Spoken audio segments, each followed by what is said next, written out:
మహిళలపై నేరాలను సత్వరం పరిష్కరించేందుకు తెలంగాణ ప్రభుత్వం ప్రత్యేక కోర్టులను ఏర్పాటు చేయాలని నిర్ణయించింది. తెలంగాణ వ్యాప్తంగా 31 జిల్లాల్లోనూ జిల్లాకు మహిళా కోర్టు చొప్పున అందుబాటులోకి రానున్నాయి. ఇక్కడ కేవలం మహిళలకు సంబంధించిన నేరాలపైనే విచారణ జరుపుతారు. ఆయా జిల్లాల్లో ఉన్న ఫాస్ట్ ట్రాక్ కోర్టుల్లో మొదటి కోర్టును స్పెషల్ కోర్టుగా మార్చనున్నారు. మహిళల హక్కులకు భంగం కలిగిస్తూ వారిని భౌతికంగా, మానసికంగా హింసించే వారిపై ఈ కోర్టు ద్వారా చట్టపరమైన చర్యలు తీసుకుంటారు. మహిళలపై జరిగే నేరాలకు సత్వరం శిక్షలు విధించేలా స్పెషల్ కోర్టులు ఏర్పాటు చేయాలని గతంలో కేంద్రం ఆదేశించింది. అయితే వీటిని ఏ రాష్ట్రమూ పెద్దగా పట్టించుకోలేదు. కానీ తెలంగాణ రాష్ట్రం సీరియస్గా తీసుకుంది.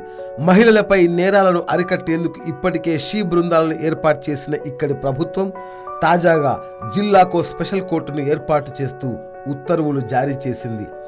ఇంత పెద్ద సంఖ్యలో మహిళా కోర్టులను ఏర్పాటు చేసిన తొలి రాష్ట్రం తెలంగాణే కావడం మరో విశేషం.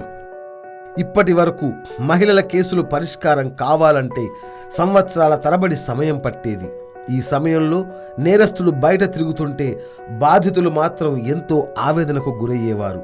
మహిళల సమస్యల విచారణకు సమయం ఎక్కువయ్యే కొద్దీ ఆ సమస్యలు మరింత జటిలమయ్యేవి. దీన్ని దృష్టిలో పెట్టుకున్న సర్కార్ మహిళలకు త్వరగా న్యాయం జరిగేలా చూసేందుకు ప్రత్యేక కోర్టుల ఏర్పాటుకు శ్రీకారం చుట్టింది. ఈ కోర్టుల ద్వారా మహిళల సమస్యలు వేగవంతంగా పరిష్కరించాలని ప్రభుత్వం యోచిస్తోంది. మారిన పరిస్థితుల నేపథ్యంలో న్యాయం కోసం పోలీసుల్ని ఆశ్రయిస్తున్న బాధితుల సంఖ్య బాగా పెరిగింది. ఈ క్రమంలో బాధితులకు న్యాయం చేసేందుకు ప్రత్యేక కోర్టుల ఆవశ్యకతను గుర్తించిన ప్రభుత్వం జిల్లాకో స్పెషల్ కోర్టు ఏర్పాటుకు నిర్ణయం తీసుకుంది. YoYo News, Hyderabad.